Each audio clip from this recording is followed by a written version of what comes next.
अस्सलाम वालेकुम students, welcome to my channel. आज हम GSCA 201 के लेक्चर नंबर 20, 21 और 22 को कंबाइन करके डिटेल में समझेंगे। ठीक है, ये लेक्चर्स जो है फाइनल एग्जाम प्रिपरेशन के हवाले से बनाए जा रहे हैं, इंपॉर्टेंट लेक्चर्स है, तो कंप्लीट जरूर देखिएगा ताकि आप इन लेक्चर से मैक्सिमम फायदा हासिल कर सकें। तो चलिए स्टार्ट करते हैं लेक्चर 20 के साथ, जो कि है exploring evaporation and conducting fair test.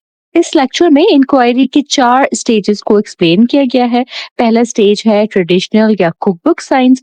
इस स्टेज में स्टूडेंट्स पहले से लर्न्ड मटेरियल को कंफर्म करते हैं, यानी टीचर पहले कॉन्सेप्ट बता देता है, फिर स्टूडेंट एक्टिविटी करके उस कॉन्सेप्ट को वेरीफाई करते हैं। इस अप्रोच में स्टूडेंट का रोल लिमिटेड होता है।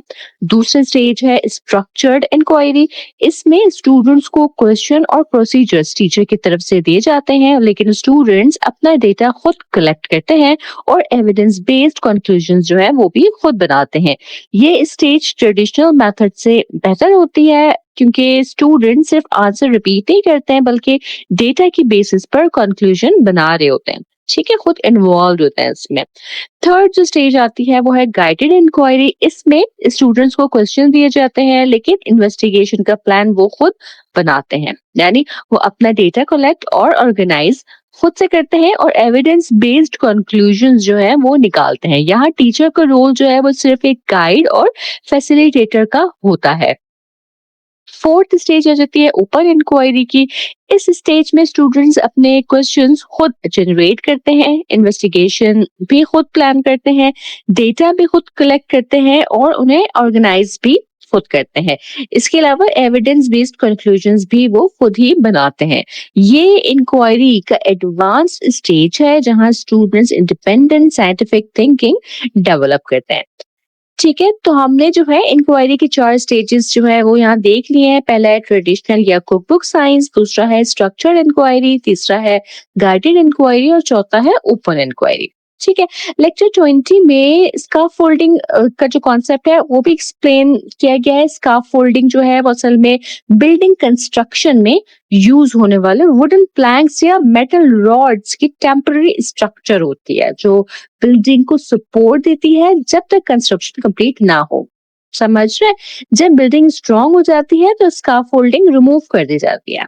ठीक है, आपने देखा होगा ना, बिल्डिंग्स बनती है तो उनको सपोर्ट दी हुई होती है। ठीक है, लेकिन जैसे ही बिल्डिंग कंप्लीट होती है तो फिर वो सपोर्ट हटा देते हैं। तो टीचिंग में भी स्काफोल्डिंग का मतलब है कि टीचर जो है वो स्टूडेंट्स को टेम्पररी सपोर्ट देता है, जैसे हिंट्स देना, क्लूज देना, गाइडिंग क्वेश्चंस करना, एग्जांपल्स, वर्कशीट स्ट्रक्चर या स्टेप बाय स्टेप गाइडेंस देना। ठीक है, जब स्टूडेंट स्किल डेवलप कर लेता है तो टीचर ग्रेजुअली सपोर्ट कम कर देता है।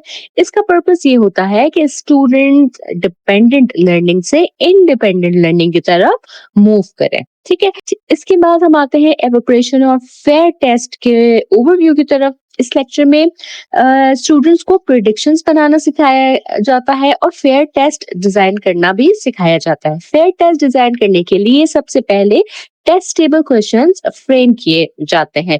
टेस्टेबल क्वेश्चंस वो होते हैं जिसका जवाब एक्सपेरिमेंट या ऑब्जर्वेशन के थ्रू मिल सकता हो। इसके बाद स्टूडेंट्स आइडेंटिफाई करते हैं कि एक्सपेरिमेंट में किस वेरिएबल को चेंज करना है, किन वेरिएबल्स को सेम रखना है और किस चीज को मेजर करना है। इस प्रोसेस के बाद स्टूडेंट्स मटेरियल्स और इक्विपमेंट चूज करते हैं, एक्सपेरिमेंट कंडक्ट करते हैं, ऑब्जर्वेशन रिकॉर्ड करते हैं और अपने रिजल्ट्स क्लास के सामने प्रेजेंट करते हैं।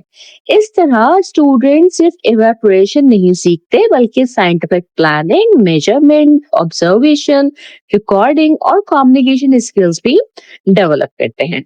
ठीक है, इसके अलावा इस लेक्चर का जो एक और कॉन्सेप्ट है उसमें स्टूडेंट ये समझते हैं कि एवेपोरेशन लिक्विड का गैस में चेंज होने का प्रोसीजर है। ठीक है, एवेपोरेशन बॉइलिंग जैसा प्रोसेस नहीं है क्योंकि बॉइलिंग जो है ये एक स्पेसिफिक बॉइलिंग पॉइंट पर होती है, जबकि एवेपोरेशन जो है वो किसी भी टेम्परेचर पर हो सकती है। मतलब नॉर्मल रूम टेम्परेचर पर भी पानी एवोपरेट हो सकता है। ठीक है, इसीलिए हमने पिछले लेक्चर में भी एग्जांपल देखी थी कि अगर गीले कपड़े जो है वो कमरे में रखे हैं तो रूम टेम्परेचर पे ही ड्राई हो जाते हैं। ठीक है, या अगर पसीने वाले कपड़े भी रखे हैं तो वो जो है वो सूख जाते हैं। या अगर बॉडी पे स्वेट है, पसीना आ रहा है, तो वो भी थोड़ी देर में खुद ही डिसअपेयर हो जाता है। ठीक है? तो स्टूडेंट ये भी समझते हैं कि एवापोरेशन ना लिक्विड की सरफेस से होती है। लिक्विड के जो पार्टिकल्स या मॉलिक्यूल्स जो हैं वो कॉन्स्टेंटली मूव कर रहे होते हैं, ठीक है? जो पार्टिकल्स फास्ट मूव करते हैं वो लिक्विड से जो है गैस में कन्वर्ट होते चले जाते हैं, ठीक है? तो इसी प्रोसेस को एवापोरेशन कहा जाता है। सही है। यहाँ इस सेक्शन में हमें ये भी समझ आता है कि एवापोरेशन की जो स्पीड या रेट है वो डिपेंड करती है टेम्परेचर पर, सरफेस एरिया पर, विंड या एयर मूवमेंट पर और टाइप ऑफ लिक्विड पर। अगर टेम्परेचर ज्यादा हो तो एवापोरेशन जो है वो तेजी से होती है। अगर सरफेस एरिया ज्यादा हो तो एवापोरेशन तेजी से होती है। अगर तेज हवा चल रही हो तो भी एवापोरेशन जो है वो तेजी से होती है और डिफरेंट लिक्विड्स जो है वो डिफरेंट रेट्स पर एवोपरेट होते हैं। ठीक है। लर्निंग ऑब्जेक्टिव्स यहाँ पर आ जाते हैं, स्किल्स एंड एबिलिटीज।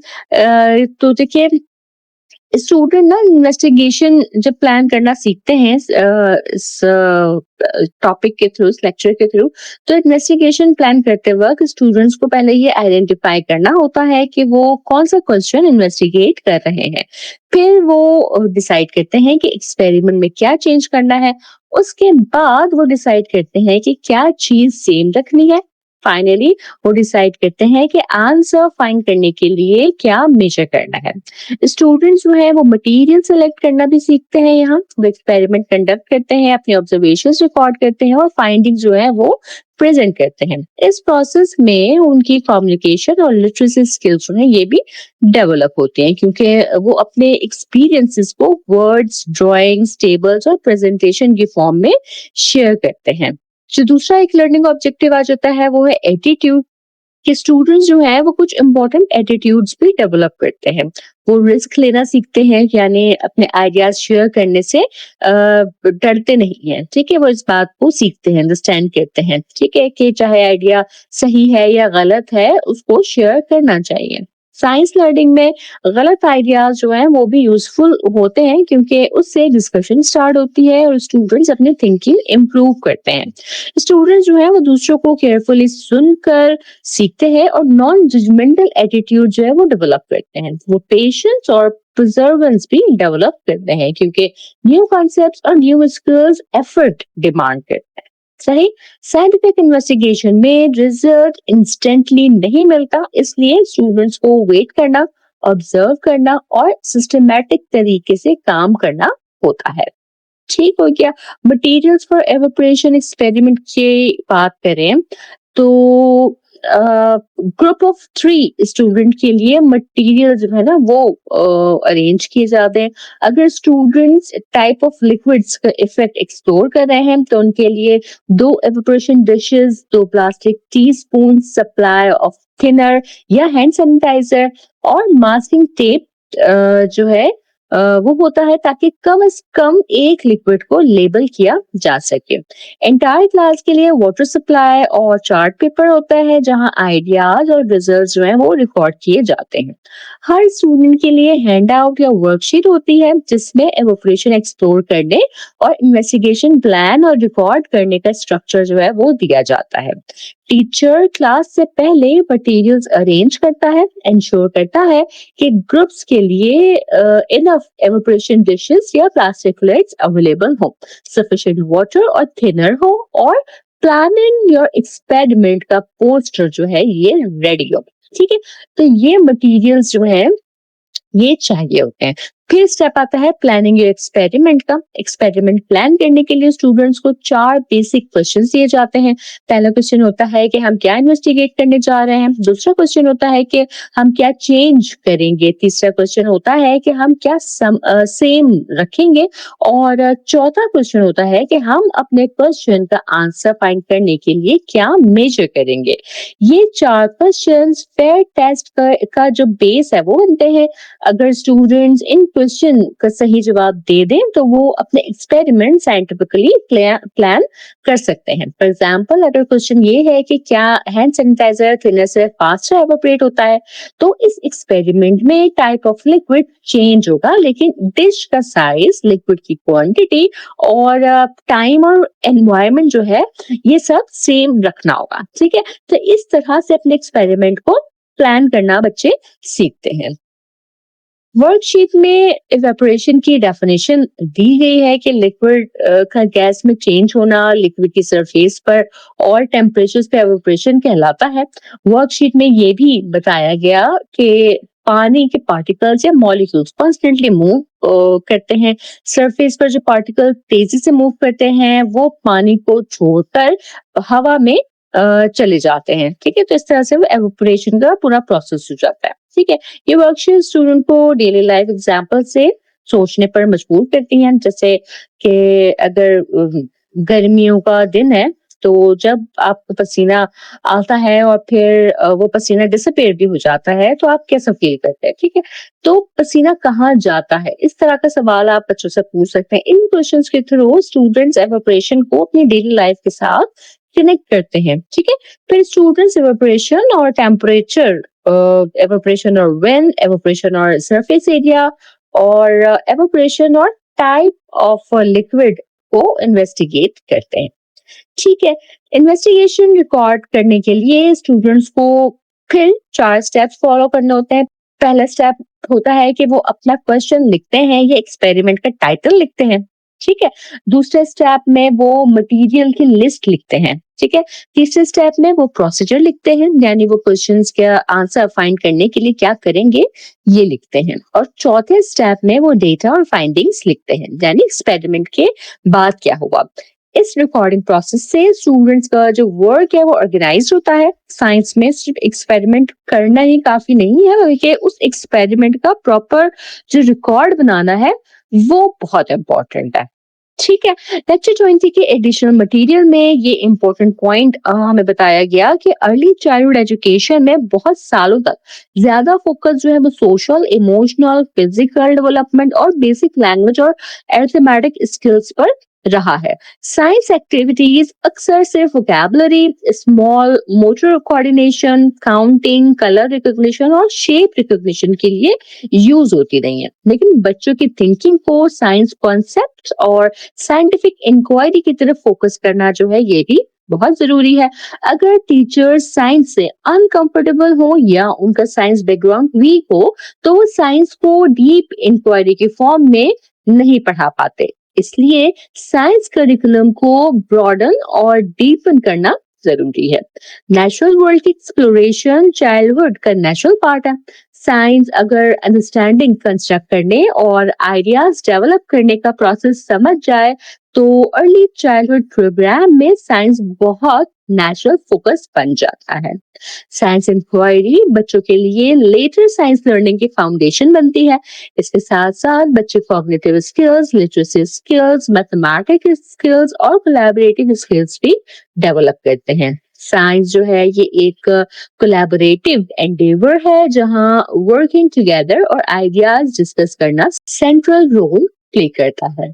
इसके साथ ही हमारा लेक्चर 20 मुकम्मल होता है। आगे बढ़ते हैं लेक्चर 21 की तरफ और यहाँ हम कॉन्सेप्ट ऑफ इवेपोरेशन को समझेंगे। एवेपोरेशन एक प्रोसेस है जिसमें लिक्विड गैस में चेंज होता है। ये प्रोसेस लिक्विड की सरफेस पर होता है और तमाम टेम्परेचर्स पर हो सकता है। बॉइलिंग और एवेपोरेशन का डिफरेंस यहाँ बहुत इंपॉर्टेंट है। बॉइलिंग लिक्विड के अंदर बबल्स के फॉर्मेशन के साथ होती है और बॉइलिंग पॉइंट पर होती है, लेकिन एवोपरेशन सरफेस पर होती है और नॉर्मल टेम्परेचर पर भी हो सकती है। ठीक है, एवोपरेशन की रेट डिपेंड करती है टेम्परेचर, सरफेस एरिया, विंड और टाइप ऑफ लिक्विड पर। अगर टेम्परेचर हाई हो तो मॉलिक्यूल्स जल्दी जल्दी मूव करते हैं और एवोपरेशन तेज हो जाती है। अगर सरफेस एरिया ज्यादा हो तो ज्यादा मॉलिक्यूल्स एयर के कांटेक्ट में आते हैं और एवोपरेशन तेज हो जाती है। और अगर हवा तेज हो तो वाटर वेपर सरफेस के पास एक्यूमुलेट नहीं होते और इससे भी एवोपरेशन तेज हो जाती है। अगर लिक्विड डिफरेंट हो तो उसका एवोपरेशन रेट भी डिफरेंट हो सकता है। ठीक है, स्टूडेंट के इन्वेस्टिगेशन क्वेश्चंस आते हैं लेक्चर 21 में। तो यहाँ भी बच्चों ने अपने क्वेश्चन जो है वो फॉर्मुलेट किए और टीचर के साथ शेयर किए। एक क्वेश्चन था कि does hand sanitizer evaporate faster और थिनर। यहाँ स्टूडेंट्स टाइप ऑफ लिक्विड का इफेक्ट इन्वेस्टिगेट कर रहे थे। दूसरा क्वेश्चन था कि will water evaporate faster from a large और स्मॉल सरफेस। यहाँ सरफेस एरिया का इफेक्ट टेस्ट किया जा रहा था। तीसरा क्वेश्चन था does water evaporates faster in wind और विदाउट विंड। यहाँ एयर मूवमेंट या विंड इफेक्ट इन्वेस्टिगेट किया जा रहा था। चौथा क्वेश्चन था what is the difference in evaporation of water in the room और आउटसाइड द रूम। यहाँ एनवायरमेंट, टेम्परेचर और एयर मूवमेंट का कंबाइंड इफेक्ट जो है वो ऑब्जर्व किया जा रहा था। फेयर टेस्ट में सबसे इम्पोर्टेंट काम जो है वो वेरिएबल्स को आइडेंटिफाई करना होता है। पहले क्वेश्चंस में जहां हैंड सैनिटाइजर और थिनर कंपेयर हो रहे हैं, students type of liquid change करेंगे, बाकी चीजें जो है वो सेम रहेंगी, जैसे डिशेस का साइज, लिक्विड की क्वांटिटी, टाइम और प्लेस। सरफेस एरिया वाले क्वेश्चन में स्टूडेंट्स लार्ज सरफेस और स्मॉल सरफेस चेंज करेंगे, लेकिन पानी की जो क्वांटिटी है, लिक्विड का टाइप, टाइम और एनवायरनमेंट जो है वो सेम रखेंगे। फिर जब विंड वाला क्वेश्चन सॉल्व करने लगेंगे तो इसमें स्टूडेंट्स विंड और नो विंड कंडीशन, ये जो दो कंडीशंस है ना कि हवा है ये हवा नहीं है, इस कंडीशन को चेंज करेंगे, लेकिन पानी की क्वांटिटी, कंटेनर, सरफेस एरिया और टाइम जो है वो सेम रखेंगे। ठीक है, कमरे का और कमरे से बाहर का जो एनवायरनमेंट का वाला जो उनका क्वेश्चन था बच्चों का, उसमें जो है वो सिर्फ एनवायरनमेंट चेंज होगा, लेकिन फिर वही बात कि पानी की क्वांटिटी, कंटेनर और सरफेस एरिया सेम रखना होगा। ये जो कॉन्सेप्ट है ना वेरिएबल को आइडेंटिफाई करने का, ठीक है, ये फाइनल टर्म के हवाले से भी एक इम्पोर्टेंट कॉन्सेप्ट है। आपने ये बात याद रखनी है कि फेयर टेस्ट में एक वेरिएबल चेंज होता है, बाकी वेरिएबल्स जो है वो कांस्टेंट रखे जाते हैं और फिर डिपेंडेंट वेरिएबल्स मेजर किए जाते हैं। ठीक है, इसके बाद जो है आ जाता है इक्विपमेंट और क्लास प्रेजेंटेशन। टीचर ने स्टूडेंट्स को उनके एक्सपेरिमेंट्स के मुताबिक इक्विपमेंट्स प्रोवाइड किए, स्टूडेंट्स ने अपने एक्सपेरिमेंट्स क्लास में कंडक्ट किए और फिर अपने रिजल्ट्स प्रेजेंट किए। हर ग्रुप को प्रेजेंटेशन के लिए 6 मिनट्स दिए गए और क्वेश्चन आंसर सेशन के लिए 3 मिनट्स दिए गए। ठीक है, प्रेजेंटेशन का पर्पस सिर्फ रिजल्ट बताना नहीं था, बल्कि कम्युनिकेशन स्किल्स डेवलप करना भी था। स्टूडेंट्स ने अपने क्वेश्चंस, मटेरियल्स, प्रोसीजर्स, डेटा और फाइंडिंग्स एक्सप्लेन की। टीचर ने ये भी एम्फसाइज किया कि प्रेजेंटेशन में कल्चर ऑफ हियरिंग इम्पोर्टेंट होता है। इसका मतलब है कि जब एक ग्रुप प्रेजेंट कर रहा है अपना एक्सपेरिमेंट, तो बाकी स्टूडेंट्स उसे जो है वो केयरफुली सुने, रिस्पेक्ट के साथ क्वेश्चन पूछें और नॉन जजमेंटल एटीट्यूड रखें। ठीक है, लेक्चर 21 के एडिशनल मटेरियल में टीचर के रोल को बहुत इंपॉर्टेंट बताया गया। टीचर का रोल जो है वो सिर्फ इंफॉर्मेशन प्रोवाइड करना ही नहीं, बल्कि बच्चे की साइंस लर्निंग को गाइड करना भी है। टीचर का रोल कॉम्प्लेक्स होता है क्योंकि उसे स्टूडेंट के learning level, teaching learning process और पेडागोजिकल साइंस नॉलेज का अंडरस्टैंडिंग जो है वो होनी चाहिए। टीचर को अंडरलाइंग साइंस कॉन्सेप्ट का क्लियर अंडरस्टैंडिंग होनी चाहिए। टीचर डायरेक्ट कॉन्सेप्ट फोर्सफुली नहीं बताता, लेकिन अपने क्वेश्चंस, कमेंट्स और प्रॉप्स के थ्रू बच्चों की अटेंशन की कॉन्सेप्ट की तरफ ड्रॉ करता है। इसी तरह अगर स्टूडेंट्स स्नेल में इंटरेस्टेड हैं तो टीचर उनके इंटरेस्ट को यूज करके एनिमल मूवमेंट, बिहेवियर और एडेप्टेशन के कॉन्सेप्ट्स तक ले जा सकता है। इस तरह टीचर स्टूडेंट को की एस्पेक्ट्स नोटिस करने और रिफ्लेक्ट करने में हेल्प करता है। इसके बाद हम आगे बढ़ते हैं लेक्चर 22 की तरफ। यहाँ हम बात करेंगे concepts of skills to be assessed. इस लेक्चर में ना असेसमेंट के जो रोल है उसको एक्सप्लेन किया गया है। स्टूडेंट्स ने पहले evaporation, changes of state, thermometer reading, graphing, fair test, observation और कम्युनिकेशन स्किल्स डेवलप किए। ठीक है, अब टीचर असेस करता है कि स्टूडेंट्स ने कॉन्सेप्ट्स और स्किल्स कितने अच्छे तरीके से एक्वायर किए हैं। तो यहाँ सबसे पहले आता है समेटिव असेसमेंट। समेटिव असेसमेंट वो असेसमेंट होती है जो लर्निंग के एंड पर की जाती है। इसमें टीचर स्टूडेंट के काम को एग्जामिन करता है ताकि ग्रेड्स डिटरमिन किए जा सके, इवैल्यूएशन लिखी जा सके, अचीवमेंट लेवल्स कंपेयर किए जा सके और प्रमोशन के डिसीजन लिए जा सके।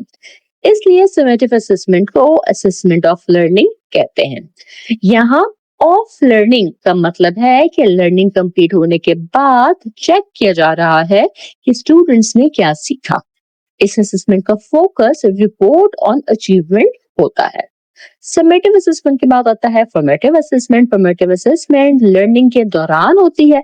इसमें टीचर स्टूडेंट्स की थिंकिंग को एग्जामिन करता है और पेडागोजिकल डिसीजंस लेता है। टीचर स्टूडेंट वर्क से इंफॉर्मेशन गैदर करता है ताकि ये डिसाइड कर सके कि स्टूडेंट्स को लर्निंग गोल के करीब लाने के लिए नेक्स्ट स्टेप क्या होना चाहिए। इसलिए फॉर्मेटिव असेसमेंट को असेसमेंट फॉर लर्निंग कहते हैं। ठीक है, यहाँ फॉर लर्निंग का मतलब है कि असेसमेंट का पर्पस लर्निंग को इम्प्रूव करना होता है। फॉर्मेटिव असेसमेंट टीचर को बताता है कि स्टूडेंट्स को किस पॉइंट पर डिफिकल्टी आ रही है और टीचर को अपनी टीचिंग स्ट्रेटजी कैसे एडजस्ट करनी है। ठीक है, लेक्चर 22 में चेंजेस ऑफ स्टेट से रिलेटेड कॉन्सेप्ट्स जो है वो भी असेस किए गए। स्टूडेंट्स को सॉलिड्स और लिक्विड्स की कैरेक्टरिस्टिक्स समझनी चाहिए। उन्हें मेल्टिंग, फ्रीजिंग, बॉइलिंग, एवोपरेशन और कंडेंसेशन के कॉन्सेप्ट जो है वो क्लियर होने चाहिए। स्टूडेंट्स को different changes of state recognise करने चाहिए और मटेरियल्स की प्रॉपर्टीज भी आइडेंटिफाई करनी चाहिए। स्टूडेंट्स को ये भी समझना चाहिए कि सॉलिड का डेफिनेट शेप और डेफिनेट वॉल्यूम होता है, लिक्विड का डेफिनेट वॉल्यूम होता है लेकिन डेफिनेट शेप नहीं होता। गैस का ना डेफिनेट शेप होता है और ना ही डेफिनेट वॉल्यूम। मेल्टिंग सॉलिड से लिक्विड चेंज है, फ्रीजिंग लिक्विड से सॉलिड का चेंज है, बॉइलिंग और एवोपरेशन लिक्विड से गैस चेंज है और कंडेंसेशन जो है ये गैस से लिक्विड का चेंज है। ठीक है, असेसमेंट में सिर्फ कॉन्सेप्ट ही नहीं बल्कि स्किल्स भी असेस किए जाते हैं। स्टूडेंट्स की टेम्परेचर मेजरमेंट स्किल्स असेस की जाती हैं, ग्राफिक स्किल्स असेस की गई इस लेक्चर में, जिसमें कोऑर्डिनेट्स आइडेंटिफाई करना और पॉइंट प्लॉट करना इंक्लूड था। स्टूडेंट्स की कम्युनिकेशन स्किल्स असेस की गई, स्पेशली साइंटिफिक वोकैबुलरी और साइंस लिटरेसी के यूज के थ्रू। इसके अलावा ऑब्जर्विंग, इंटरप्रेटिंग एंड एनालाइजिंग और हाइपोथेसाइजिंग भी असेस की गई। हाइपोथेसाइजिंग का मतलब है ऑब्जर्व फिनोमेना की एक्सप्लेनेशन देना। स्टूडेंट्स को अपनी ऑब्जर्वेशन की बेसिस पर लॉजिकल एक्सप्लेनेशन जो है वो देनी होती है हाइपोथेसाइजिंग में। ठीक है, इसके बाद हम आते हैं असेसमेंट के पार्ट 1 की तरफ। असेसमेंट पार्ट 1 का पहला इंक्वायरी टास्क जो था वो था मेजरिंग टेम्परेचर्स। इसमें स्टूडेंट्स को क्लासरूम टेम्परेचर और डिफरेंट कंटेनर्स में आइस, वाटर का टेम्परेचर केयरफुली मेजर करना था। टेबल में classroom crushed ice, tap water, cold water और हॉट वाटर के कॉलम्स थे। ठीक है, मार्क स्कीम में एक्सपेक्टेड रेंजेस दिए गए थे। क्लासरूम टेम्परेचर जो है वो 34 से 36 डिग्री सेल्सियस के अराउंड एक्सेप्ट किया गया। क्रश्ड आइस का टेम्परेचर जो है वो 0 से 2 डिग्री सेल्सियस के अराउंड एक्सेप्ट किया गया। टैप वाटर 30 से 32 डिग्री सेल्सियस के अराउंड एक्सेप्ट किया गया। कोल्ड वाटर के लिए ब्रॉड रेंज एक्सेप्ट थी लेकिन वो टैप वाटर से ज्यादा नहीं होने चाहिए थे, बस ये था। हॉट वाटर के लिए भी ब्रॉड रेंज एक्सेप्टेबल थी लेकिन अप्रोक्सीमेटली 45 से 75 डिग्री सेल्सियस तक होना चाहिए था। हर करेक्ट टेम्परेचर रीडिंग पर 1 मार्क दिया गया। ठीक है, इस इंक्वायरी का पर्पस ये देखना था कि स्टूडेंट थर्मामीटर रीड कर सकते हैं या नहीं, मेजरमेंट स्केल समझ रहे हैं या नहीं और टेम्परेचर को केयरफुली रिकॉर्ड कर पा रहे हैं या नहीं। ठीक है, दूसरा इंक्वायरी टास्क था breathing out on the mirror. इसमें स्टूडेंट्स को मिरर को मुंह के करीब लाना था लेकिन टच नहीं करना था। फिर मिरर पर सांस जो है ना वो लेनी थी, सांस निकालनी थी, ब्रेथ आउट करना था। स्टूडेंट से फिर पूछा गया कि उन्होंने क्या देखा और जो देखा उसकी एक्सप्लेनेशन क्या है। करेक्ट ऑब्जर्वेशन ये थी कि मिरर कोल्ड था और मिरर पर मिस्ट, स्टीम या वाटर ड्रॉपलेट्स अपीयर हुए। एक्सप्लेनेशन ये है कि ह्यूमन ब्रेथ गर्म होती है, वार्म होती है और उसमें वाटर वेपर होता है। जब warm water vapour cold mirror surface से कांटेक्ट करता है तो हीट लूज करता है और गैस से लिक्विड में चेंज हो जाता है। इस प्रोसेस को कंडेंसेशन कहते हैं। मिरर पर जो मिस्ट या स्टीम दिखाई देती है वो एक्चुअली लिक्विड वाटर ड्रॉपलेट्स होते हैं। इस इंक्वायरी में स्टूडेंट कंडेंसेशन के कॉन्सेप्ट को न्यू सिचुएशन में अप्लाई करते हैं। लेक्चर में ये इशू भी आइडेंटिफाई हुआ कि कुछ स्टूडेंट्स कंडेंसेशन के कॉन्सेप्ट को न्यू सिचुएशन में फुल्ली एक्सटेंड नहीं कर पा रहे थे और उन्हें लैंग्वेज इश्यूज भी फेस हो रहे थे। ठीक है, तीसरा इंक्वायरी टास्क जो था असेसमेंट पार्ट 1 का, वो था ऑब्जर्विंग अ कैंडल। इसमें स्टूडेंट्स ने कैंडल की लेंथ रूलर से मेजर की बिफोर लाइटिंग। फिर टीचर ने कैंडल लाइट की, वैक्स को लिड में ड्रिप होने दिया गया और स्टूडेंट्स ने कैंडल और वैक्स को केयरफुली ऑब्जर्व किया। 1 मिनट के बाद कैंडल जो है वो बुझा दी गई और लेंथ दोबारा मेजर की गई। फिर स्टूडेंट ने वैक्स को लिड में ऑब्जर्व किया कि फ्लेम आउट होने के बाद, बुझने के बाद वैक्स का क्या हुआ। एक्सपेक्टेड ऑब्जर्वेशन में कैंडल की initial length approximately 6.7 to 7.0 cmt centimetres में थी और फ्लेम ब्लो आउट करने के बाद लेंथ जो है वो 5 सेंटीमीटर या लेस हो सकती थी। जब कैंडल जल रही थी, वैक्स मेल्ट होकर लिक्विड बन गया था। जब फ्लेम बंद हुआ तो वैक्स ठंडा हुआ, तो वैक्स क्विकली सॉलिड में वापस ट्रांसफॉर्म हो गया। इस एक्सपेरिमेंट में 2 चेंजेस ऑफ स्टेट जो है वो ऑब्जर्व किए गए, मेल्टिंग और फ्रीजिंग का। वैक्स रूम टेम्परेचर पर सॉलिड होता है। ठीक है, ये बात भी आप याद रखिएगा। इस असेसमेंट ने शो किया कि कुछ स्टूडेंट के साइंस कॉन्सेप्ट जो है वो ठीक थे, लेकिन लैंग्वेज और साइंस लिटरेसी के इश्यूज की वजह से वो अपनी ऑब्जर्वेशन प्रॉपरली एक्सप्लेन नहीं कर पा रहे थे। ठीक है, फिर असेसमेंट पार्ट 2 की तरफ आते हैं। असेसमेंट पार्ट 2 जो है ये 2 वर्कशीट्स पर बेस्ड था। पहली वर्कशीट में स्टूडेंट्स को कोऑर्डिनेट ग्रिड पर पॉइंट्स आइडेंटिफाई और प्लॉट करने थे। स्टूडेंट्स को ऑर्डर्ड पेयर्स समझने थे, जैसे एक्स कोऑर्डिनेट और वाई कोऑर्डिनेट।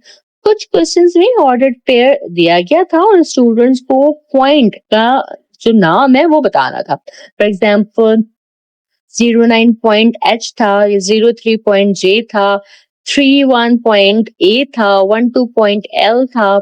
ठीक है, इस तरह से नेमिंग करनी थी बच्चों ने।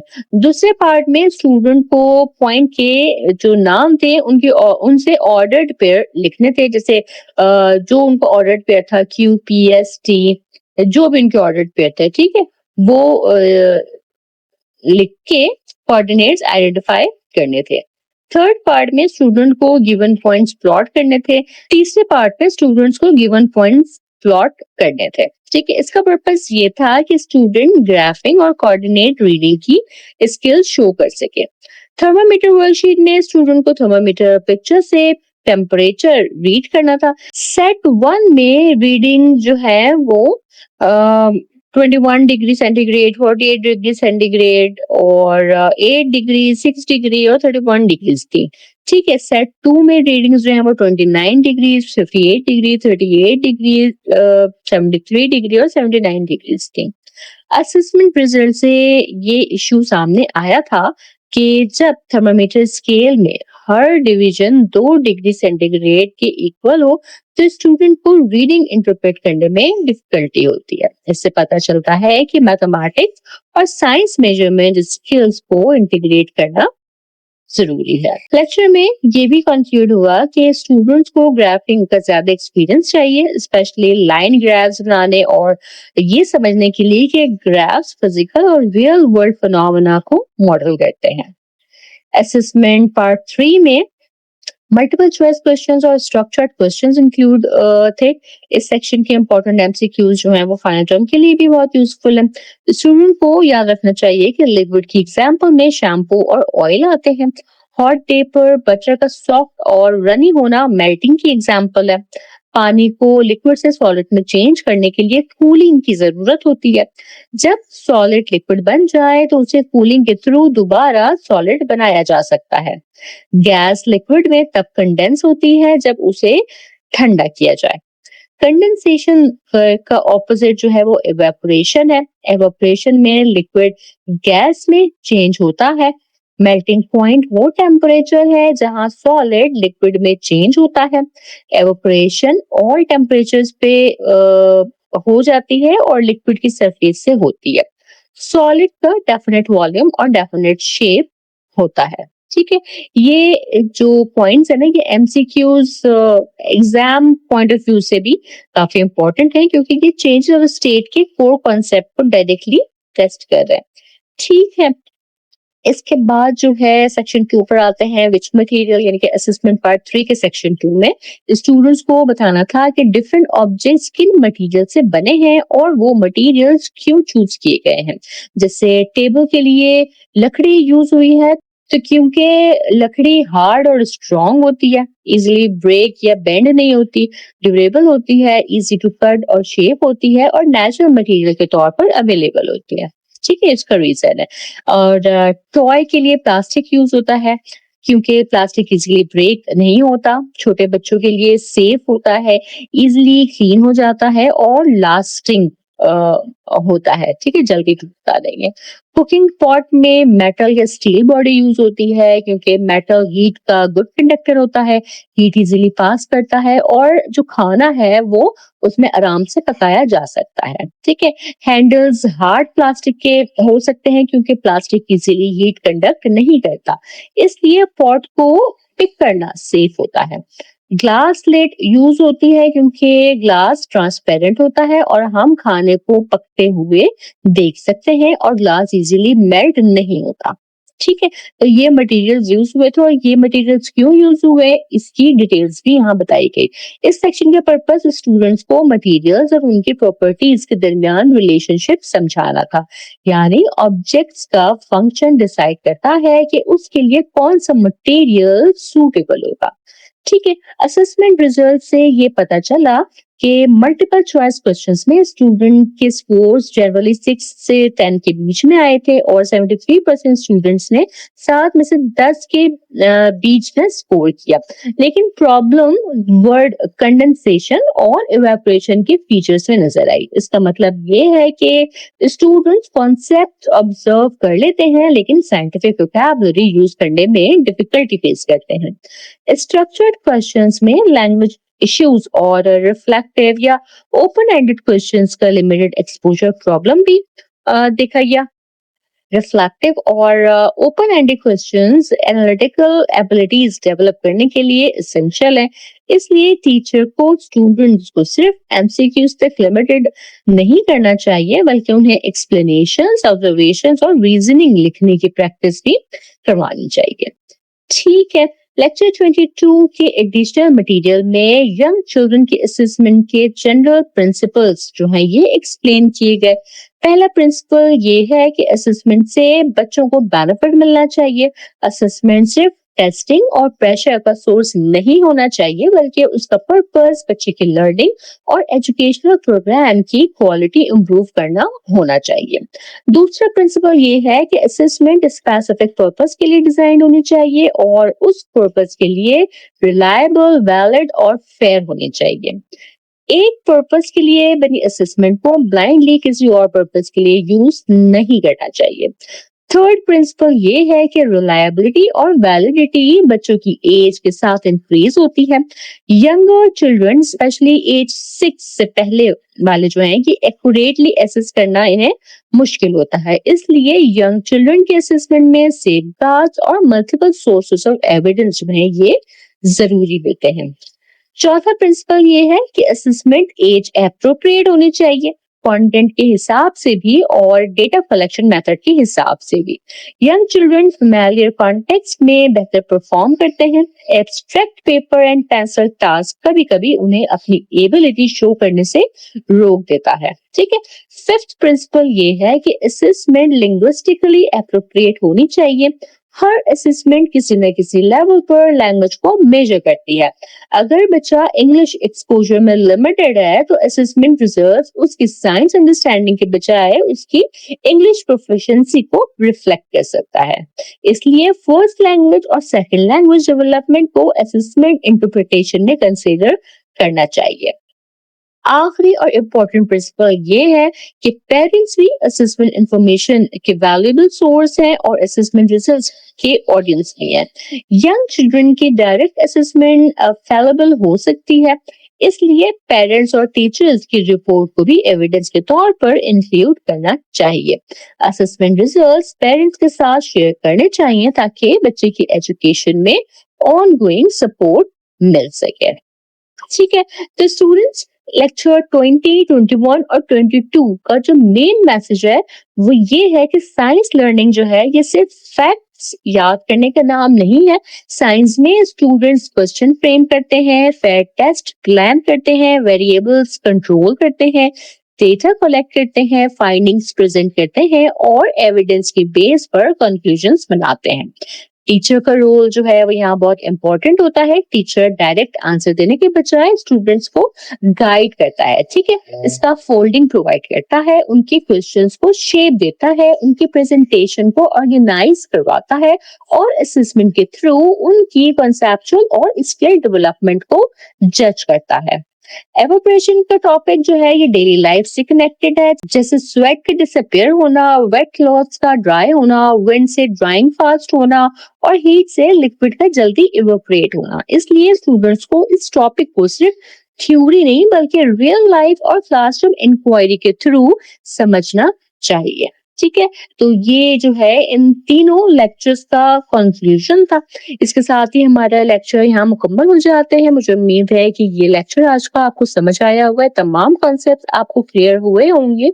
अगर आपके कोई सवाल हो या आप कोई फीडबैक देना चाहें लेक्चर के हवाले से तो कमेंट सेक्शन में जरूर बताइएगा। चैनल पर नए हैं तो सब्सक्राइब करना हरगिज ना भूलिएगा और मेरे लेक्चर्स को अपने फेलो स्टूडेंट्स तक लाजमी पहुंचाएं ताकि आपकी तरह दूसरे स्टूडेंट्स भी इन लेक्चर से फायदा हासिल कर सकें।